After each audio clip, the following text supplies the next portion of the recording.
Michael Whitmore vanished on October 15, 1992, along with his entire family, while preparing breakfast on what seemed like an ordinary Tuesday morning in Cedar Falls, Ohio. 20 years later, Detective Marcus Chen pulled his unmarked sedan into the cracked driveway of 1247 Maple Street, staring at the house that had become local legend. The white colonial with its peeling paint and overgrown lawn stood like a monument to unanswered questions, its dark windows reflecting the gray October sky of 2012. Chen stepped out of his car, the autumn wind carrying the scent of dying leaves and distant chimney smoke. He had been assigned to cold cases for 3 years now, but something about the Whitmore disappearance had captured his attention in ways others hadn't. Maybe it was the complete lack of evidence, or perhaps the way the entire investigation seemed to have been handled with unusual secrecy. The case file was surprisingly thin for a family of 4 who had simply vanished without a trace. Walking up the front steps, Chen noticed how the house seemed frozen in time. The brass mailbox still bore the Whitmore name in faded letters, and a child's bicycle lay rusted against the side of the garage. He fumbled with the keys the current property owner had provided, wondering what secrets might still linger within these walls. The front door opened with a groan that echoed through empty rooms. Dust particles danced in the afternoon light streaming through windows that hadn't been cleaned in 2 decades. Chen pulled out his flashlight and notepad, beginning his methodical examination of what was once a home filled with life and laughter. In 1992, this house had been the picture of American suburban success. Michael Whitmore, 34 years old, had worked as a senior claims investigator for Midwest Mutual Insurance Company. His colleagues remembered him as meticulous and honest, the kind of man who would stay late to ensure every detail was perfect. He drove a reliable Honda Accord, paid his mortgage on time, and coached his son's little league team on weekends. Sarah Whitmore had been 29, a beloved 3rd-grade teacher at Cedar Falls Elementary School. Her students adored her creative lesson plans and the way she made learning feel like an adventure. She had a gentle smile and infinite patience, qualities that made her popular not just with children, but with their parents as well. Sarah volunteered for the school's reading program and organized the annual autumn festival that brought the entire community together. Their children were the center of their world. Jake, 12 years old, was a bright boy with a passion for baseball cards and science fiction novels. He dreamed of becoming an astronaut and had built an impressive collection of model rockets in his bedroom. His teachers described him as curious and kind, always willing to help classmates who struggled with their studies. Emma, 8 years old, was a whirlwind of energy and creativity. She took piano lessons every Thursday afternoon and had recently started learning to play Bach's Simple Pieces. Her bedroom walls were covered with her artwork, colorful drawings of unicorns and rainbows that spoke to her innocent view of the world. Emma was known throughout the neighborhood for her infectious giggle and the way she would skip rather than walk whenever she was happy. Chen moved through the living room, imagining how it must have looked when filled with furniture and family memories. He could almost hear the echo of children's laughter, the sound of the television during evening news, the gentle hum of daily life. The hardwood floors creaked under his feet as he made his way toward the kitchen, where the story of their disappearance had begun. The kitchen still held traces of that final morning. Faded stains on the counter suggested where coffee had once spilled, and the outline on the wall showed where a family calendar had hung. According to the original investigation reports, neighbors had described seeing the family's normal routine that Tuesday morning. Sarah had been spotted loading her teaching supplies into her car around 7:30. Jake had been seen waiting at the bus stop with his backpack, and Emma had been playing in the front yard with their golden retriever, Buddy.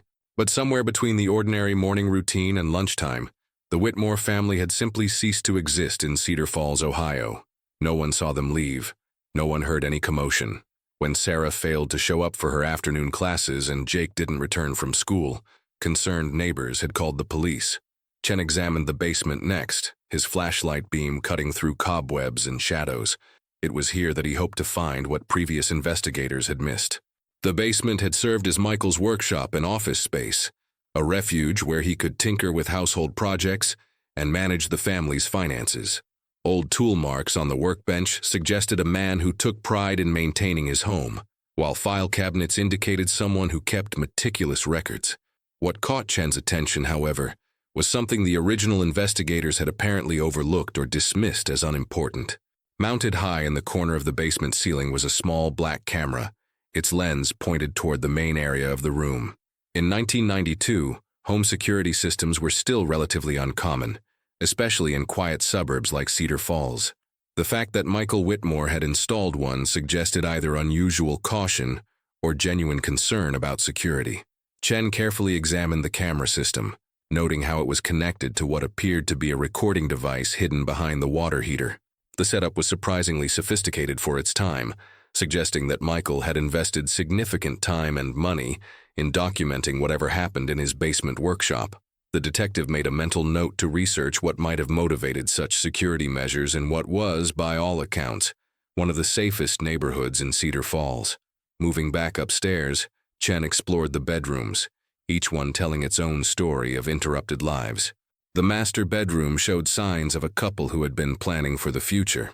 Sarah's jewelry box still contained pieces she had received for birthdays and anniversaries, while Michael's dresser held cufflinks and a watch that suggested a man who took pride in his professional appearance. Jake's room was a shrine to boyhood dreams. Baseball posters covered the walls, and shelves displayed his collection of model airplanes and rockets. His desk still held partially completed homework assignments, the pencil marks faded but still visible after 20 years. Chen found it particularly haunting to see a half-finished science project about the solar system, a reminder of dreams that would never be fulfilled. Emma's room painted a picture of childhood innocence interrupted. Her collection of stuffed animals sat arranged on her bed as if waiting for her return. Art supplies were scattered across a small table near the window, and Chen could imagine her sitting there on sunny afternoons, creating the colorful drawings that still decorated her walls. A music stand in the corner held sheet music for a piano piece she would never learn to play completely. As Chen continued his investigation, he began to piece together the image of a family that had seemed genuinely happy and content with their suburban life. Neighbors interviewed in 1992 had universally described the Whitmores as friendly and involved in community activities. They attended church regularly, participated in school events, and were always ready to lend a helping hand to those in need. Yet something had gone wrong. Something had disrupted this picture of domestic tranquility so completely that 4 people had simply vanished without leaving behind a single clue about their fate or destination.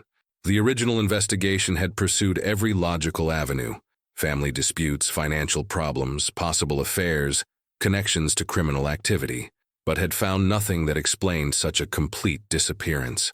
Chen returned to the basement, drawn back to that mysterious camera system.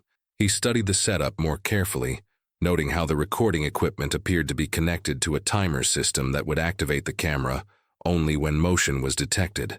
Such technology was cutting edge for 1992, suggesting that Michael Whitmore had been serious about documenting whatever activities took place in his basement workshop. The detective began to formulate questions that the original investigation might not have pursued thoroughly enough. Why had Michael installed such an elaborate security system? What had he been so concerned about protecting or documenting? And most importantly, did that camera system contain recordings that might finally explain what happened to the Whitmore family on that October morning 20 years ago? As afternoon light began to fade, Chen made his decision. He would arrange to have the old recording equipment examined by technical experts, hoping that after 2 decades of storage in this basement, some trace of data might still be recoverable. If the camera had been recording in the days and weeks leading up to the disappearance, those recordings might hold the key to finally understanding what happened to Michael, Sarah, Jake, and Emma Whitmore. Standing in the empty house as shadows lengthened across the dusty floors, Detective Chen felt the weight of 20 years of unanswered questions. 4 lives had been interrupted here, dreams had been shattered, and a community had been left to wonder and worry about what dark secrets might be hiding behind suburban facades. Tomorrow he would begin the process of trying to give voice to those old fears and finally bring some measure of peace to a mystery that had haunted Cedar Falls for far too long. The house seemed to whisper its secrets as Chen locked the door behind him, carrying with him the hope that technology from 1992 might finally provide answers that had eluded investigators for 2 decades. October 15, 1992, dawned crisp and clear in Cedar Falls, Ohio, with the kind of autumn morning that made residents grateful to live in such a peaceful community. Margaret Patterson had been watering her chrysanthemums when she first noticed something unusual at the Whitmore house next door. It was nearly 9 o'clock, and Sarah's car was still in the driveway. In the 3 years since the Whitmores had moved to Maple Street, Sarah had never been late for her teaching duties at Cedar Falls Elementary School. Margaret set down her watering can and walked closer to the property line, pretending to examine her fence while keeping an eye on the house. The morning routine she had grown accustomed to observing was notably absent. Usually by this time, she would have seen Sarah loading her teaching materials into her burgundy Toyota Camry, Jake grabbing his backpack and baseball glove for school, and little Emma playing with Buddy, their golden retriever, in the front yard. Detective Robert Hayes received the call at 3:47 p.m. that Tuesday afternoon. He had been investigating a series of garage break-ins on the east side of town when dispatch informed him that Cedar Falls Elementary School had reported one of their teachers missing. Sarah Whitmore had failed to show up for her afternoon classes, and no one had been able to reach her by telephone. Hayes drove to Maple Street expecting to find a simple explanation. Perhaps Sarah had fallen ill, or there had been a family emergency. In his 15 years with the Cedar Falls Police Department, he had responded to dozens of similar calls that turned out to be misunderstandings or minor crises that seemed more serious than they actually were. The detective parked in front of 1247 Maple Street and immediately noticed that something felt wrong. The house appeared normal from the outside, but there was a stillness about it that seemed unnatural for a family home on a weekday afternoon. The newspapers from Monday and Tuesday were still lying on the front walkway, and the mailbox was overflowing with mail that hadn't been collected. Margaret Patterson met Hayes at the front gate, her face creased with worry. She had been watching the house all day, she explained, becoming increasingly concerned as the hours passed without any sign of the family. She had knocked on the front door several times and had even tried calling their telephone number, but no one had answered. Hayes approached the front door and rang the doorbell, listening to its familiar chime echo through the house. When no one responded, he knocked firmly and called out, identifying himself as a police officer. The silence that followed was complete and unsettling. He walked around the perimeter of the house, peering through windows and trying to spot any signs of life or disturbance. What Hayes saw through the kitchen window would haunt him for the rest of his career. The table was set for breakfast with 4 place settings arranged neatly. Bowls contained what appeared to be the dried remains of cereal, and a coffee mug sat half full next to the morning newspaper, which was folded open to the sports section. Everything looked as if the family had simply stepped away for a moment and would return at any second. The detective obtained permission from the property management company to enter the house, using the spare key that Margaret Patterson knew was hidden under a fake rock near the back door. As Hayes pushed open the kitchen door, he was struck by the eerie preservation of a moment frozen in time. The breakfast scene was even more disturbing up close. Jake's bowl still contained soggy cornflakes floating in milk that had long since soured. Emma's place setting included a glass of orange juice that had been only half consumed, and next to it lay a small stuffed rabbit that she apparently brought to breakfast that morning. Michael's coffee mug bore his fingerprints on the handle, and his reading glasses lay folded beside the newspaper. Hayes methodically examined each room of the house, documenting everything with his camera and notepad. In the living room, the television was still tuned to the local morning news program, its screen displaying static since the broadcast had ended hours earlier. Sarah's purse sat on the coffee table with her car keys beside it, containing her driver's license, credit cards, and $43 in cash. The bedrooms told the story of a family that had begun their day normally, but never completed it. Michael and Sarah's bed was unmade, with clothing laid out on Sarah's side that suggested she had been in the process of deciding what to wear to school. Jake's room showed signs of typical 12-year-old morning chaos, with school clothes scattered on the floor and his backpack sitting by the door, fully packed for the day ahead. Emma's room presented the most heartbreaking evidence of interrupted routine. Her school outfit was laid out neatly on her bed, complete with the matching socks and hair ribbon she had apparently chosen the night before. Her piano practice book sat open on her desk to a piece she had been working on, with pencil marks indicating where her teacher had suggested improvements. Hayes contacted the Cedar Falls Elementary School to gather more information about Sarah's disappearance. Principal Dorothy Chen confirmed that Sarah had not called in sick and had never missed work without advance notice in her 6 years of employment. Her classroom had been prepared for the day's lessons, with materials set out and the blackboard displaying the schedule she had written the previous afternoon. The investigation expanded rapidly as Hayes realized he was dealing with something far more serious than a single missing person. Jake's homeroom teacher at Cedar Falls Middle School reported that he had not attended his first period science class, which was unusual because Jake was known for perfect attendance and academic reliability. The school bus driver confirmed that Jake had not been at his usual pickup location that morning. As word spread through the community, neighbors began coming forward with their observations from that morning. Tom Richardson, who lived across the street, remembered seeing Michael's Honda Accord in the driveway when he left for work at 7:15 a.m. Linda Hoffman, who walked her dog past the Whitmore house every morning at 8:30, recalled noticing that the front door was standing slightly open, which she had thought was unusual, but not alarming enough to investigate. Hayes organized a systematic canvass of the neighborhood, interviewing every resident within a 3-block radius of the Whitmore home. The picture that emerged was of a normal Tuesday morning that had somehow gone terribly wrong between the hours of 8 and 9 a.m. Multiple witnesses had seen various family members during their usual morning routine, but no one had observed them leaving the house or noticed any unusual activity. The detective's investigation revealed that the family car was still in the garage, with no signs that it had been started that morning.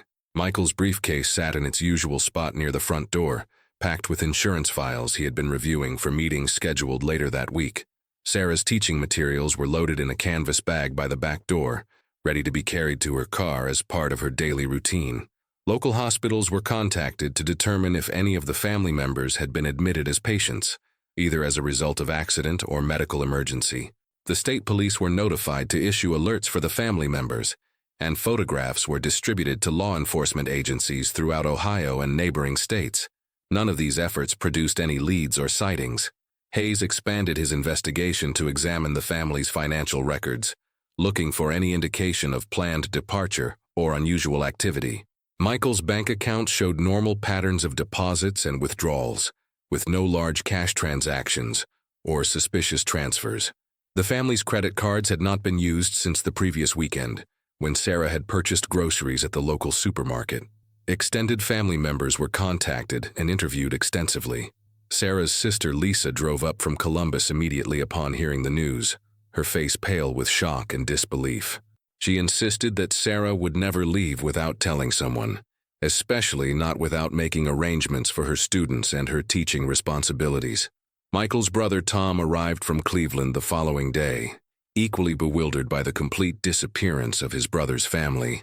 Lisa provided investigators with insights into Sarah's personality and habits that helped rule out the possibility of voluntary departure. Sarah was meticulous about her responsibilities and would never abandon her students in the middle of a school week. She had been excited about an upcoming parent-teacher conference and had spent the previous evening preparing materials and organizing student portfolios.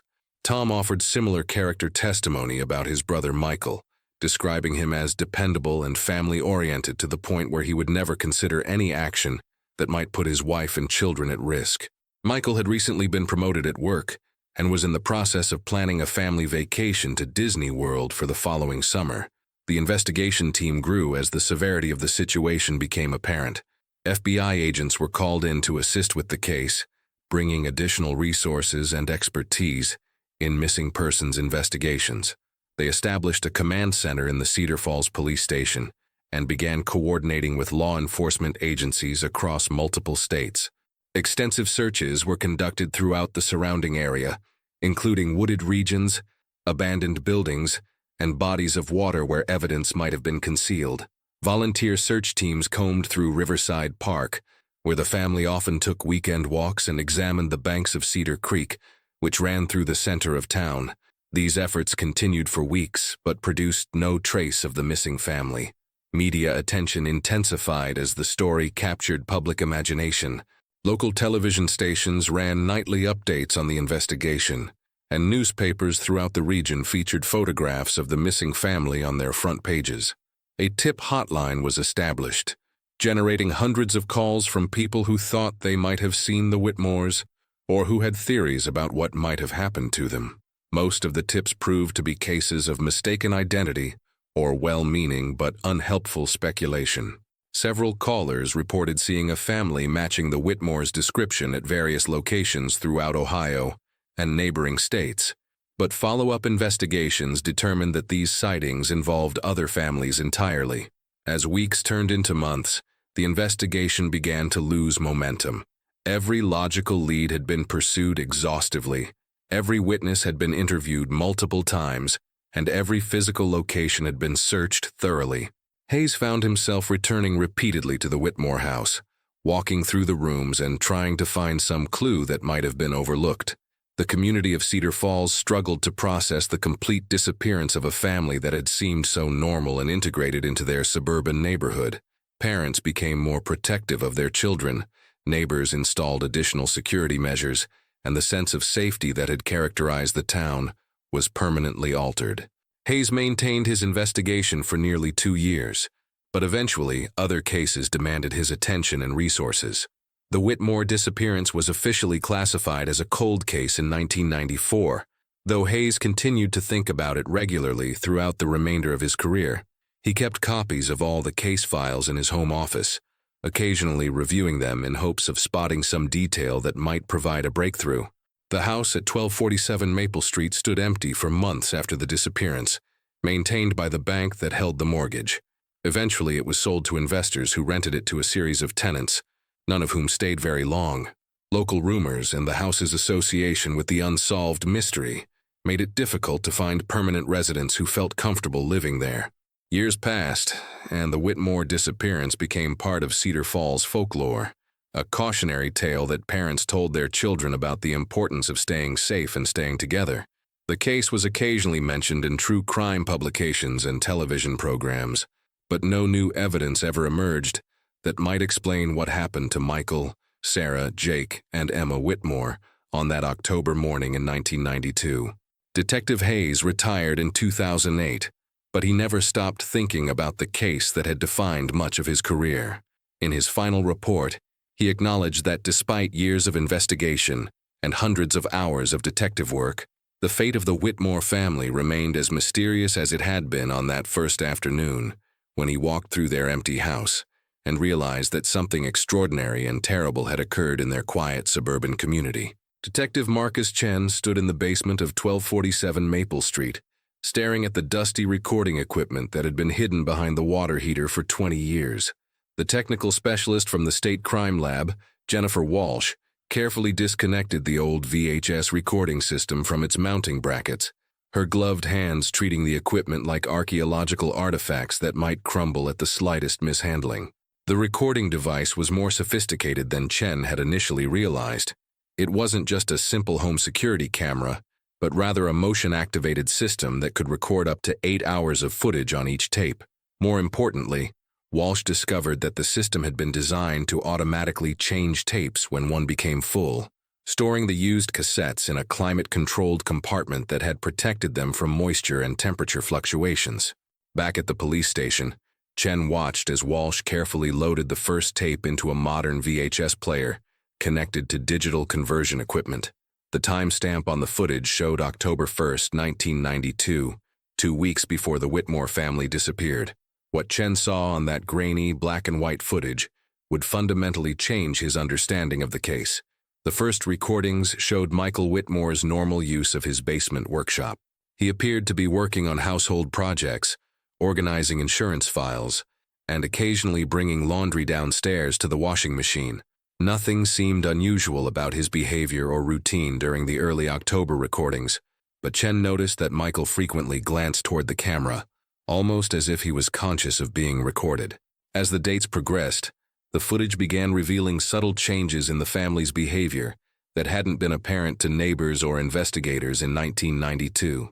By October 5th, the recordings showed Michael spending increasing amounts of time in the basement, often late at night when the rest of the family was presumably asleep. He wasn't working on home improvement projects during these sessions, but rather seemed to be examining documents and making telephone calls from an extension phone he had installed in the workshop area. Chen enhanced the audio quality of the recordings and was able to pick up fragments of Michael's telephone conversations. While most of the dialogue was indistinct, certain phrases came through clearly enough to understand. Michael was speaking with someone about documentation and evidence, and he mentioned being concerned about safety and needing to protect the family. These conversations suggested that Michael had been involved in something that made him fear for his family's well-being. The October 8th recording showed the first appearance of visitors to the Whitmore basement. Two men in business suits arrived at the house during daytime hours while Sarah was at school and the children were in class.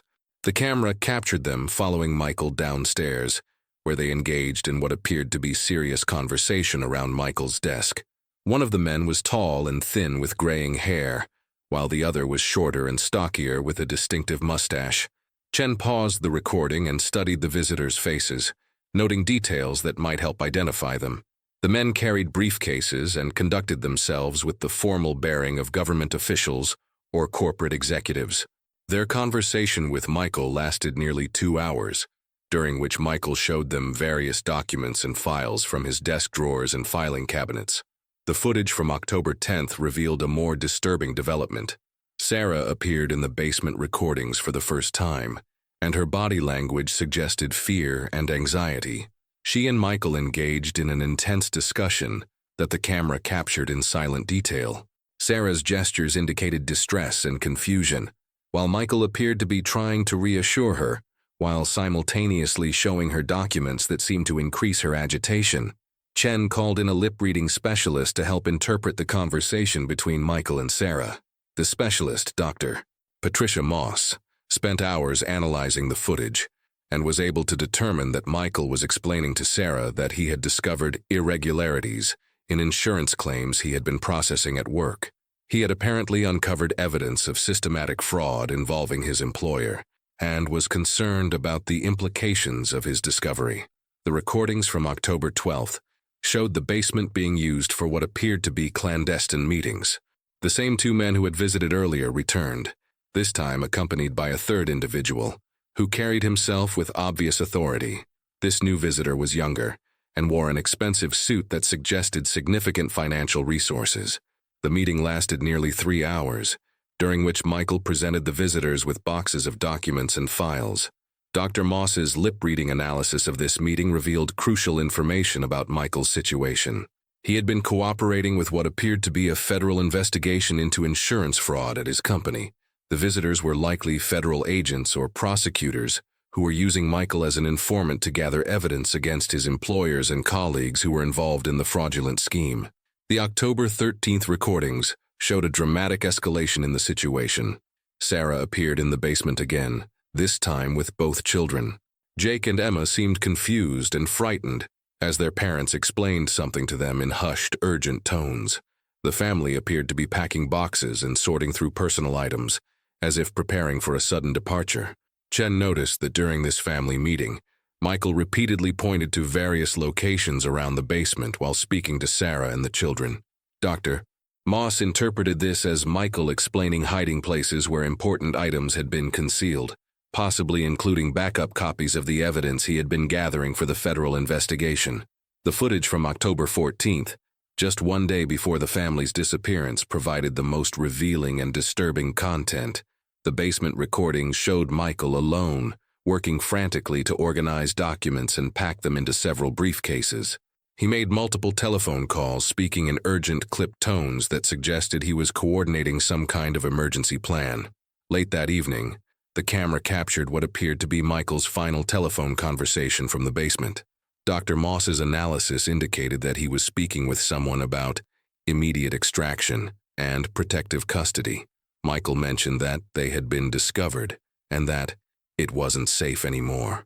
The conversation ended with Michael agreeing to be ready by morning for what sounded like an emergency departure.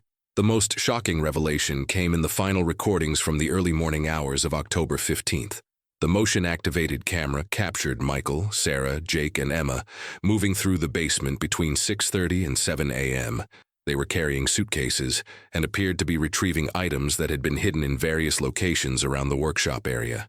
What made this footage extraordinary was the presence of the same federal agents who had visited the house during the previous weeks. The agents were helping the family gather their belongings and appeared to be coordinating their departure.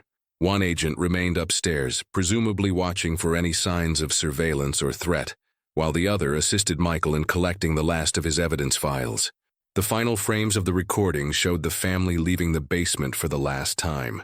Sarah carried a small overnight bag and held Emma's hand tightly, while Jake walked close to his father's side. Michael took a moment to look directly at the security camera, almost as if he was saying goodbye to the house and the life they were leaving behind. Chen realized that the Whitmore family hadn't been victims of foul play or mysterious disappearance. They had been placed in witness protection by federal authorities, who had determined that Michael's cooperation in the insurance fraud investigation had put his entire family at risk. The staged disappearance had been designed to protect them from potential retaliation by the criminal organization that Michael had been helping to expose. The detective began researching federal insurance fraud cases from 1992 and discovered that Midwest Mutual Insurance Company, Michael's employer, had been the subject of a major federal investigation that resulted in multiple arrests and convictions in 1993 and 1994. The company had been involved in a scheme to process fraudulent claims worth millions of dollars, working in cooperation with organized crime figures who staged accidents and inflated damage reports. Chen contacted the U.S. Marshals Service, which administers the Federal Witness Protection Program, but was told that information about protected witnesses could not be confirmed or denied. The federal agents who had worked on the original insurance fraud case were either retired or declined to discuss details of their investigation, citing ongoing security concerns. Further investigation revealed that several key figures in the insurance fraud scheme had faced charges of intimidation and threatening federal witnesses. Court records showed that at least 2 other informants in the case had required protection after receiving credible threats against themselves and their families. This information supported Chen's theory that the Whitmore family had been relocated for their own safety. Chen reviewed the original 1992 investigation files and found several inconsistencies that now made sense in light of the camera footage. Detective Hayes had noted that federal agents had visited the Whitmore house during the weeks before the disappearance, but local law enforcement had been told that these visits were routine interviews related to Michael's work in insurance investigation. The camera footage revealed that these visits had been much more extensive and significant than had been reported to local police. The detective also discovered that several pieces of evidence from the original investigation had been removed from the case files by federal authorities. Documents related to Michael's work at Midwest Mutual had been classified, and certain witness statements had been sealed by court order. This pattern suggested a deliberate effort to conceal the family's cooperation with federal investigators. Chen began to understand why the 1992 investigation had been so frustrating for Detective Hayes. Local law enforcement had been investigating a missing persons case, while federal authorities had been conducting a witness protection operation. The 2 investigations had been working at cross purposes, with federal agents actively concealing information that might have helped explain the family's disappearance. The camera footage also explained several puzzling aspects of the crime scene that had troubled investigators for 20 years. The family's personal belongings had been left behind because they had been forced to abandon their identities completely. Their breakfast had been interrupted because federal agents had arrived earlier than expected to coordinate their departure. The front door had been left slightly open because the family had been rushed out of the house before they could secure it properly. As Chen processed the implications of his discovery, he realized that he faced a difficult ethical dilemma. The Whitmore family was almost certainly still alive, living somewhere in the United States under new identities provided by the Witness Protection Program. Revealing this information might bring closure to extended family members and friends who had spent 20 years wondering about their fate, but it could also compromise their safety and the security measures that had kept them alive. Chen thought about Sarah's sister Lisa, who still lived in Columbus and had never stopped hoping for news about her missing sister. He considered Michael's brother Tom, who had established a scholarship fund at Cedar Falls Elementary School in memory of the family. These people deserved to know that their loved ones were alive, but Chen understood that the Witness Protection Program's effectiveness depended on maintaining absolute secrecy about the identities and locations of protected witnesses. The detective spent sleepless nights reviewing the camera footage and contemplating his next steps, The evidence clearly showed that the Whitmore family had not been harmed or taken against their will. They had been saved by federal authorities who had recognized the danger they faced as a result of Michael's cooperation with the insurance fraud investigation. But this knowledge came with the burden of deciding whether revealing the truth would help or harm the people he was trying to help. As October 2012 drew to a close, exactly 20 years after the family's disappearance, Chen made his decision about how to handle the most significant discovery of his career in cold case investigation. Detective Marcus Chen sat in his office on a cold November morning in 2012, staring at the final report he had spent weeks preparing about the Whitmore family disappearance. The camera footage had provided all the answers he had hoped to find, but those answers had created a burden he had never anticipated when he first walked into that empty house on Maple Street. Chen had made several attempts to contact retired Detective Robert Hayes, the original investigator on the case. Hayes had moved to a small town in Florida after his retirement, but Chen finally reached him by telephone on a Tuesday evening. The conversation that followed would haunt both men for the rest of their lives. Hayes listened in stunned silence as Chen described the camera footage and its revelations about the federal witness protection operation. When Chen finished his explanation, Hayes was quiet for nearly a minute before responding. His voice, when it came, was filled with a mixture of relief and profound sadness. Hayes confirmed that he had suspected something unusual about the federal involvement in the case, but had never been able to prove his suspicions. He revealed that federal agents had visited him several times during the original investigation, always asking probing questions about his progress and requesting copies of his reports. At the time, Hayes had assumed this was normal cooperation between agencies, but looking back, he realized that the federal agents had been monitoring his investigation to ensure it didn't interfere with their witness protection operation. The retired detective also revealed that he had been contacted by federal authorities in 1994 and told that the Whitmore case was being transferred to federal jurisdiction for national security reasons. He had been ordered to stop pursuing any leads related to Michael's employment at Midwest Mutual Insurance Company and to limit his investigation to conventional missing persons protocols. Hayes had always wondered why a simple missing persons case would involve national security considerations, but he had followed orders and focused his investigation on more traditional explanations for the family's disappearance. Now, 20 years later, he finally understood that he had been investigating a cover story while the real operation was being conducted in secret by federal agents. Chen asked Hayes about his interactions with the family's extended relatives during the original investigation. Hayes described the heartbreak of watching Sarah's sister, Lisa, and Michael's brother, Tom, struggle with not knowing what had happened to their loved ones. He had attended several family gatherings where relatives shared memories and hoped for news, always feeling guilty that he couldn't provide the answers they desperately needed. The conversation with Hayes convinced Chen that he needed to dig deeper into the federal insurance fraud case that had prompted the witness protection operation. He spent days researching court records and newspaper archives, piecing together the scope of the criminal enterprise that Michael Whitmore had helped expose. The insurance fraud scheme had been massive, involving dozens of participants across multiple states. Criminal organizations had been staging accidents, filing false claims, and corrupting insurance company employees to approve fraudulent payments.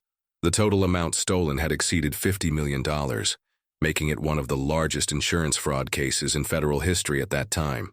Court records showed that Michael Whitmore had been identified as Witness A in federal proceedings against 17 defendants who were eventually convicted of conspiracy, fraud, and racketeering charges. His testimony and the documents he had provided had been crucial to securing convictions against the ringleaders of the operation, including several individuals with connections to organized crime families. Chen discovered that 2 other witnesses in the case had been relocated through the Witness Protection Program after receiving credible threats against their lives. One witness had been moved after his car was vandalized, and threatening messages were left at his home. Another had been relocated after federal agents intercepted communications, indicating that criminal associates were planning to harm him and his family. The detective found records indicating that federal authorities had identified specific threats against Michael Whitmore and his family in early October 1992. Intercepted telephone conversations had revealed that criminal associates were planning to intimidate Michael to prevent him from testifying in upcoming federal trials. When these threats escalated to include plans for physical harm, federal authorities had made the decision to relocate the entire family immediately. Chen also discovered that the federal witness protection operation had been coordinated by Deputy U.S. Marshal Patricia Gonzalez, who had specialized in high-risk relocations involving organized crime cases. Gonzalez had retired from federal service in 2005, but Chen was able to locate her through professional contacts in law enforcement. When Chen contacted Gonzalez, she initially declined to discuss any details about witness protection operations, citing security protocols and confidentiality requirements. However, after Chen explained his investigation and the discovery of the camera footage, Gonzalez agreed to meet with him in person to discuss the case. The meeting took place in a coffee shop in downtown Cleveland, where Gonzalez, now in her 70s, spoke carefully about the challenges of the Whitmore relocation. She confirmed that the family had been moved to protect them from genuine threats, but she could not reveal their current identities or location without violating federal regulations and potentially compromising their safety. Gonzalez did provide Chen with some general information about how witness protection relocations were conducted in 1992. Families were typically given new identities and relocated to communities far from their original homes, where they could start new lives without connections to their past. The success of the program depended on complete secrecy and the ability of protected witnesses to adapt to their new circumstances. The former marshal also explained that witness protection operations sometimes required coordination with local law enforcement, but information was shared on a strictly need-to-know basis. In the Whitmore case, local police had been told only that the family was missing, not that they had been relocated by federal authorities. This approach protected the operation, but inevitably created confusion and frustration for local investigators. Chen asked Gonzalez about the long-term success of witness protection relocations, particularly for families with young children. She explained that children often struggled with the transition, especially when they were old enough to understand that they could never contact friends or relatives from their previous lives. However, she emphasized that the alternative, remaining in danger from criminal retaliation, was far worse than the challenges of starting over with new identities. As Chen processed all the information he had gathered, he began to understand the full scope of the ethical dilemma he faced. The Whitmore family was almost certainly alive and safe, living somewhere in America under new names and with new personal histories. Jake would now be 32 years old, possibly married with children of his own. Emma would be 28, having grown up without any connection to her childhood in Cedar Falls. Michael and Sarah, now in their 50s, had probably built new careers and established new friendships in whatever community had become their home. They had sacrificed their entire past lives to help federal authorities prosecute criminals and protect their children from potential harm. Revealing their story now could compromise the security that had kept them safe for 20 years. Chen thought about the extended family members who had never stopped hoping for news about their missing loved ones. Sarah's sister Lisa had established a memorial scholarship in Sarah's name and still organized annual remembrance gatherings for friends and former colleagues. Michael's brother Tom had never remarried, dedicating himself to keeping his brother's memory alive through community service and charitable work. The detective realized that revealing the truth about the witness protection operation would bring both relief and additional pain to these family members. They would be grateful to know that their loved ones were alive, but heartbroken to understand that they could never see them again.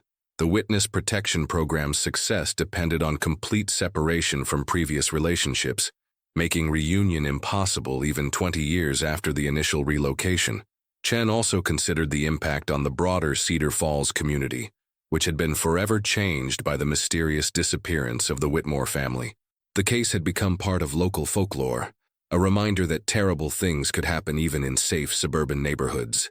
Revealing the truth might provide closure, but it could also expose the community to unwanted attention from criminal organizations that might still have interests in locating protected witnesses. After weeks of deliberation, Chen made his final decision about how to handle his discovery. He would document everything in his official report, but he would classify that report at the highest security level and limit access to federal authorities who might have ongoing responsibilities for witness protection operations. The camera footage would be secured as evidence, but it would not be released to media or family members. Chen arranged a meeting with Lisa Whitmore Patterson, Sarah's sister, who still lived in Columbus. He drove to her home on a December afternoon, carrying the weight of knowledge he could not fully share. Lisa welcomed him warmly, hopeful that he might finally have news about her missing sister's family. Chen told Lisa that his investigation had uncovered evidence suggesting that her sister's family had not been harmed or taken against their will. He explained that circumstances surrounding Michael's work had created a situation that required the family to leave Cedar Falls suddenly, but he could not provide specific details about their departure or current whereabouts. Lisa listened carefully to Chen's carefully worded explanation, her eyes filling with tears as she processed the implications of what he was telling her. She asked if her sister was alive, and Chen responded that he had found evidence suggesting that the family had been relocated for their own safety, but that revealing more details could potentially compromise their security. The conversation lasted nearly 2 hours, during which Lisa shared memories of her sister and expressed both gratitude for Chen's investigation and frustration with the limitations of what he could reveal. She understood that some secrets had to be maintained for the protection of the people involved, but she struggled with the knowledge that her sister might be alive somewhere, but unreachable. Chen also met with Tom Whitmore, Michael's brother, providing him with a similar explanation about the investigation's findings. Tom's reaction was complex, combining relief that his brother's family might be safe with anger that they had been forced to abandon their lives and relationships in Cedar Falls. As winter settled over Ohio, Chen completed his final report on the Whitmore disappearance case. He classified it as solved but sealed, with access restricted to federal authorities who might need the information for ongoing security assessments. The case files were transferred to a secure facility, where they would remain classified for the foreseeable future. Chen kept one copy of the camera footage in his personal files, locked in a safe at his home.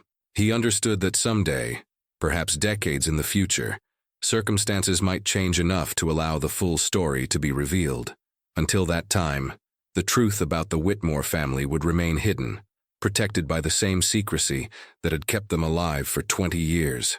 On Christmas Eve 2012, Chen drove past the house at 1247 Maple Street one final time. New tenants had moved in, and the house showed signs of life and happiness that it hadn't seen since 1992. Children's bicycles were scattered in the front yard, and warm light glowed from the windows where the Whitmore family had once lived their interrupted lives. Chen understood that he had solved the mystery of the family's disappearance, but he had also learned that some truths were too dangerous to reveal. The Whitmore family's greatest protection lay not in justice or closure, but in continued silence about their fate and location. Somewhere in America, they were living new lives, forever separated from their past, but finally safe from the dangers that had forced them to vanish from Cedar Falls 20 years earlier.